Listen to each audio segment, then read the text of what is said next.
In her televised address, the Premier calls for a fall referendum. How confident I am in the judgment of Albertans on these and other delicate issues. 9 questions in all, from immigration to who should be eligible for certain services, including healthcare and education.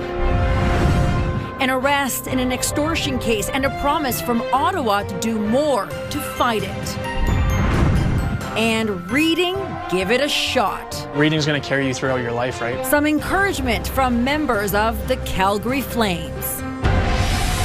CTV Calgary, local breaking news with Camilla DiGiuseppe. Good evening. Premier Danielle Smith gave a province-wide address tonight, a week before her government is set to table its next budget.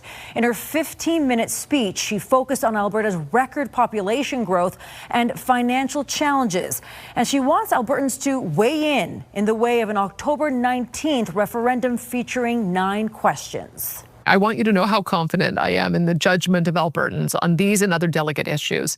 Although there are some politicians and commentators that fear direct democracy, such as referendums, I do not. I trust the judgment of Albertans. Among the questions, whether the province should take increased control over immigration, another, whether to restrict social services for some immigrants, and whether non-permanent residents should be charged a fee to access health and education systems. Alberta also wants to make amendments to the Canadian Constitution, giving provinces the right to choose King's Bench justices, abolishing the federal Senate, and allow jurisdictions to opt out of federal programs without losing federal funding. The fact is, Alberta taxpayers can no longer be asked to continue to subsidize the entire country through equalization and federal transfers, permit the federal government to flood our borders with new arrivals, and then give free access to our most generous in the country social programs to anyone who moves here. The issue of immigration adding to strain on public services was a key discussion topic at last year's Alberta Next panel. But critics are already pushing back, with some political scientists calling this a blatant crackdown on immigrants. Critics say the messaging was politically calculated as a clear scapegoat for a multi-billion-dollar deficit ahead of next week's provincial budget. So somebody has to be blamed, and it can't be low oil prices. And it can't be the provincial government. She's creating a demonization, and that demonization is immigration. And this is a federal program. Yes, you could have some provincial involvement. Quebec has an agreement. Quebec's agreement is about prioritizing French language immigrants to go into Quebec. That's not what we see in Alberta. Meanwhile, Alberta's opposition NDP also sent out a video message ahead of Smith's address, saying Albertans deserve real solutions, not blame. You will hear that Albertans need to tighten our belts, that it's up to us, that it's the fault of the very people that she invited to this province without a plan to fund the schools, hospitals, and housing that we all need. The Alberta NDP says it will provide further reaction to Smith's address tomorrow. And you can find all 9 of the Premier's referendum questions on our website, ctvnewscalgary.ca. A crackdown on extortion in Canada is coming. New measures announced by the federal government will target criminals by following the money. It comes as Calgary police charge a man in an extortion case, but the number of extortions nationwide is a growing concern. Tyson Fedor reports. Extortion cases on the rise across Canada, up 300% over the last decade. And now Ottawa is hoping to track down the violent criminals. Enough is enough. We're doubling down on our efforts. We're putting forward a follow the money strategy and measures. The federal government is directing the Financial Transactions and Reports Analysis Centre of Canada, also known as FinTrack, to deploy intelligence officers to Alberta, BC, and Ontario. These officers, which have the tools in order to detect financial transactions which would be suspicious, would be embedded with various police force across the country. Calgary police are investigating 21 cases of extortion since July of last year, targeting the South Asian community in the city's northeast. Just similar to frauds, if you're getting asked for money or something that seems out of the norm, contact the police and find out if this is the best possible action you can take, because people think if they just provide a small amounts of money, this will end the situation, and what happens is it gets worse from there. On Thursday, 37-year-old Jaspreet Gill was charged with 6 counts of extortion. He's accused of demanding money and valuables from a woman he knew on 6 separate occasions in 2024 and threatened violence if she did not comply. The threats were found through electronic messaging, and small amounts of money were transferred. But definitely there was intimidation and threats of violence, which caused concern and causes victim to initially cooperate with their demands, but then as the demands kept going on, they got more and more uncomfortable that this was not going to stop, and they did the right thing by contacting us. But police stressed this was an isolated case and not connected to the other ongoing incidents. One of the most recent cases in Calgary includes a home being shot at in Redstone. Tyson Fedor, CTV News, Calgary. The FinTrack officers will be deployed in BC, Alberta, and Ontario. They can monitor financial transactions that are reported to them by banks. It will help investigators identify patterns, trace illicit funds, and intervene before further harm is committed.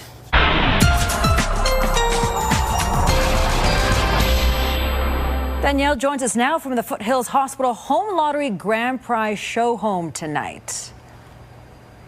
Yes, I do, Cam. And you know what? This house is huge. It actually has 7 bathrooms. And yet the way it's decorated, it also feels so cozy and warm. Probably one of my favorite ones yet. We'll talk more about the deadline in just a second. But first, let me focus on the weather. And I want to brace you for tonight and tomorrow morning because, yes, we will eventually start to really warm up. You'll notice a bit of a, well, I guess more reasonable temperatures by tomorrow afternoon, but still in the morning when off to work and school with the wind chill, it will feel more like minus 31. So be prepared for that. By the afternoon, a wind chill closer to minus 14. Lots of sunshine in the forecast for us tomorrow. All right, midnight tomorrow is the bonus prize deadline in the Foothills Hospital Home Lottery. You could win the BMW and Switzerland bonus prize or take $120,000 cash. Get your tickets before midnight tomorrow at foothillshospitalhomelottery.com. Thank you, Danielle. Nobody was injured after a Northeast home filled with a dangerous level of carbon monoxide this morning. Fire crews arrived at a home in Marlborough around 8:30 a.m. after carbon monoxide levels were reported as high as 500 parts per million. Carbon monoxide levels that high can be fatal in hours. The fire department says the home was equipped with a carbon monoxide alarm. Make sure you have working carbon monoxide alarms in your home. It's the only way to detect this invisible, tasteless gas. There's no odor to it as well. So again, the only way is having a working CO alarm. 2 people were taken to hospital but are expected to recover. The home was ventilated and Calgary Fire is still investigating the cause.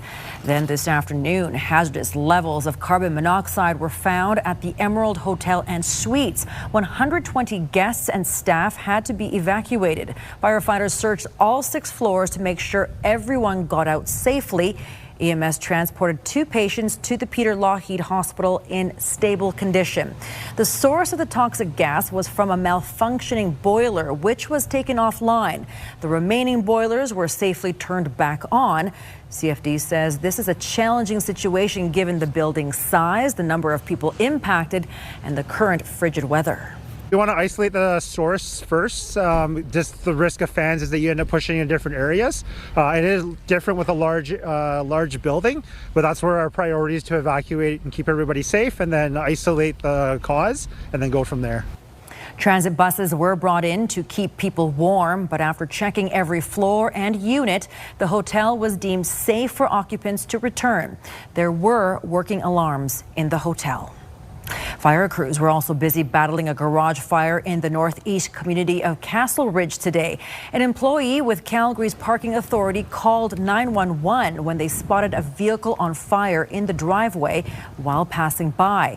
When the fire department arrived, smoke and flames were coming from the detached garage as well. They were able to put it out before it spread to the home. No one was hurt, and an investigation into the cause is underway. The provincial government is contributing $1.5 million for a new satellite detachment for the Tsuut'ina Police.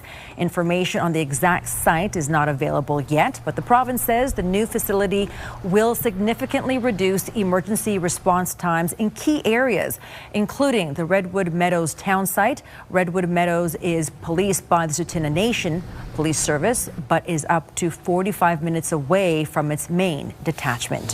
Highway 93 north of Radium will remain closed until at least tomorrow. A rock slide blocked the road in Sinclair Canyon yesterday.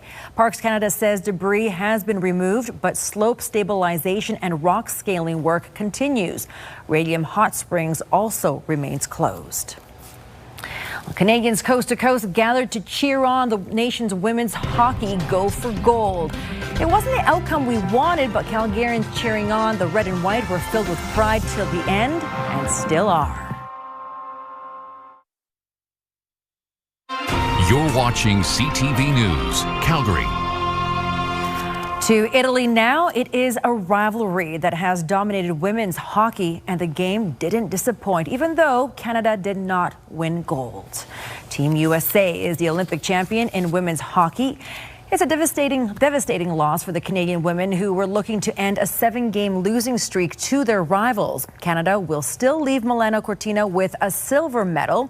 And one of the game's greats says despite the loss for Canada, this rivalry continues to push the women's game to new heights. It's so enormous, the Olympic Games, right? Every shift, every period. These women are great athletes. They train hard, they prepare hard, they love the game, they have a passion for it. There were watch parties all over Canada. Even the Prime Minister took in the action with a cold one.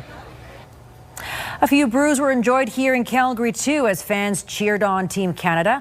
And while the team did not get the medal they wanted, supporters cheering them on from the Olympic Oval are proud. Alicia Fieldberg has more. Go Canada! This group came prepared to cheer on the women's hockey team in the gold medal final. Because it's Canada, and it's hockey, and it's great.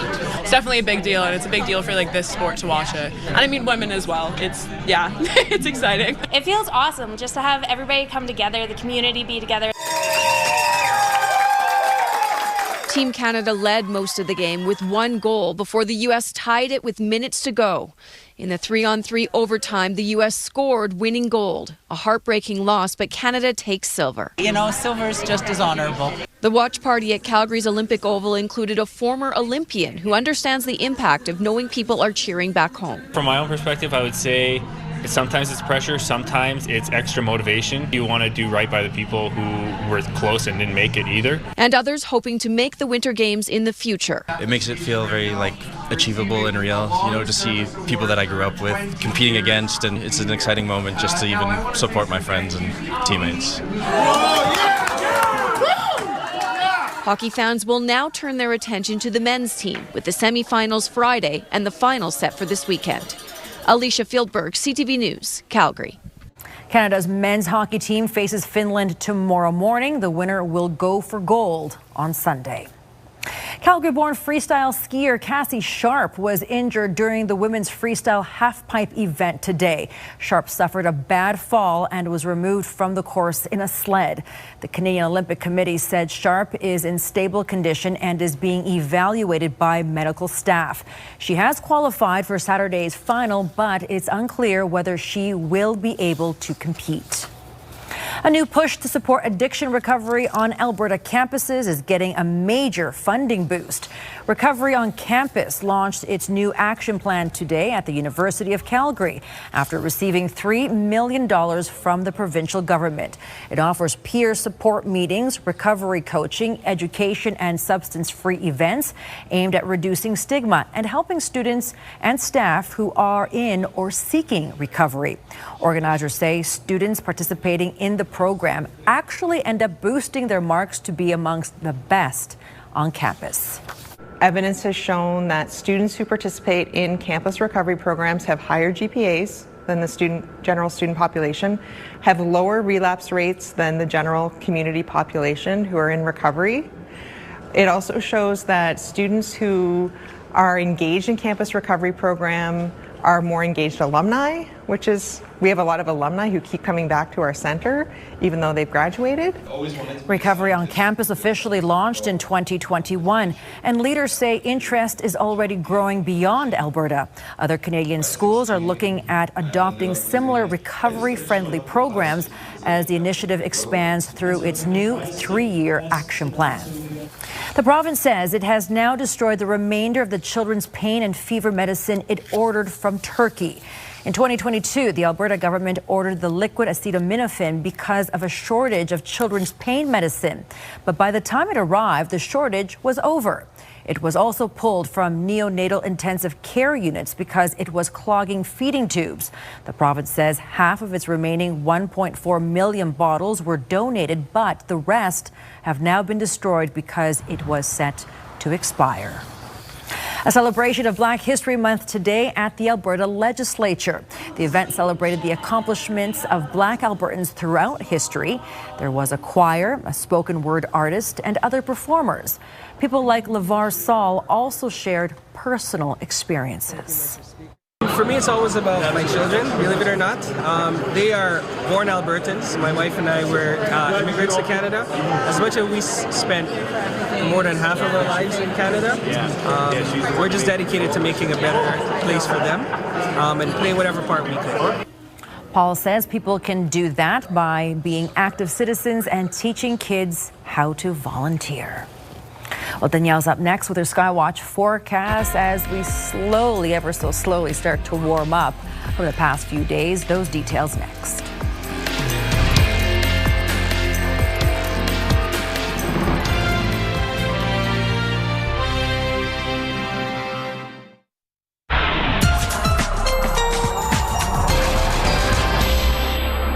Frigid yesterday, frigid today. It will still be frigid tomorrow. We're going to slowly get a little more reasonable by what I would brace for cold temperatures all week.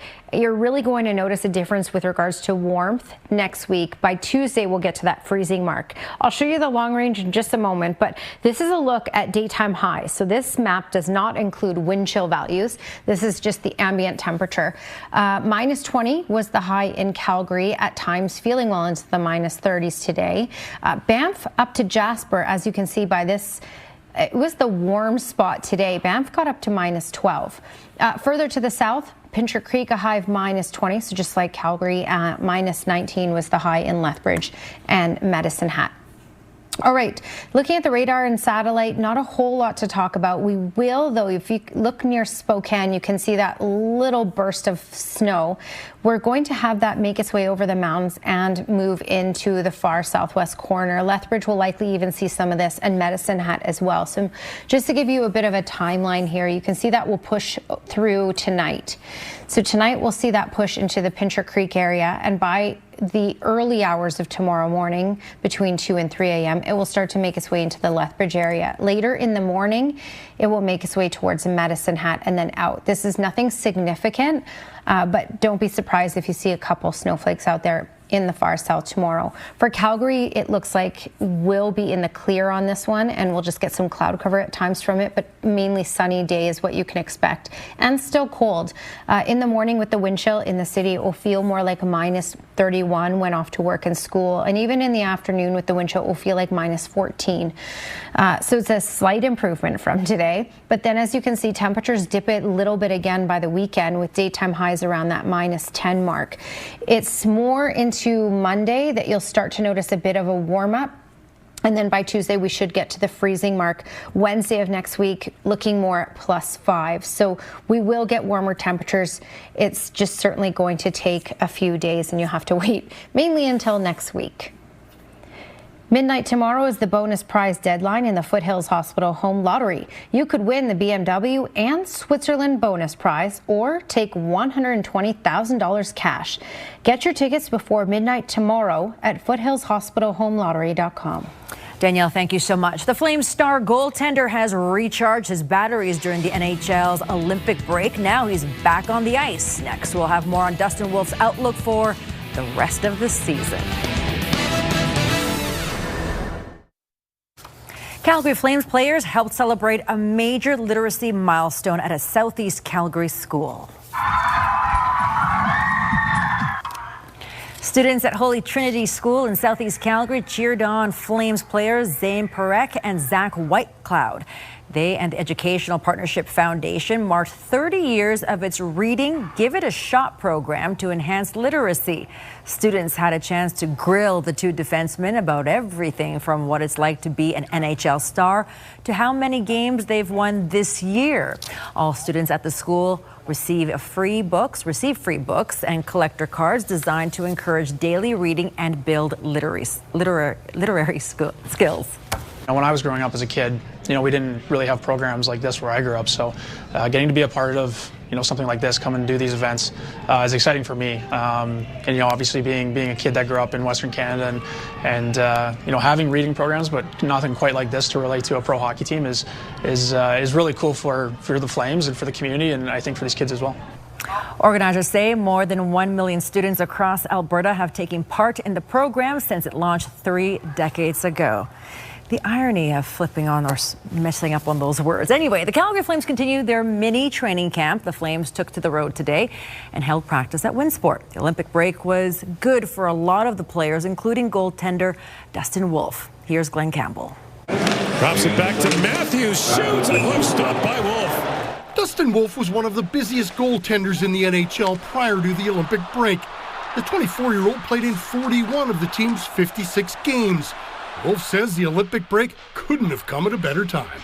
Oh, it was excellent. I mean, just to get away from the rink and reset your mind and, sit in some sun, get some vitamin D and spend time with your loved ones.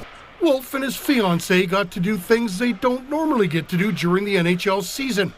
He says it recharged his batteries. We had Disney for 1 day in LA there and then got on a cruise to Mexico, and so 7 days and lots of sunshine and just good times. It's awesome being out on the ocean there. See, but he did able to get that to Forsberg out in front. Stamkos denied by Dustin Wolf. Wolf is 16-21-3 on the season with a 3.00 goals against average and a save percentage just under .900.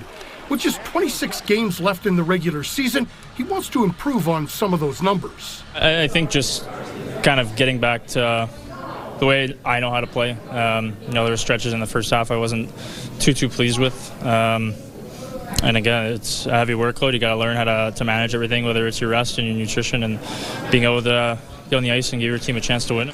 This is Wolf's first year as an undisputed starter in the NHL, and he admits there's been a learning curve. Sure. I mean, there's always going to be learning curves. You could be in year 1, you could be year 10, and the league is the best in the world for a reason. Everybody's one-upping you, trying to one-up you, and so you're trying to give it right back to them, one-up them, and it's tough. So you got to try to learn it and balance everything out, and that's the beauty of it all. Glenn Campbell, CTV Sports, Calgary. Wolf and the Flames will travel to California next week for a 3-game trip in San Jose, Los Angeles, and Anaheim. All right, that's it for us here at CTV News at 11:30. Thank you for watching. Have a good night.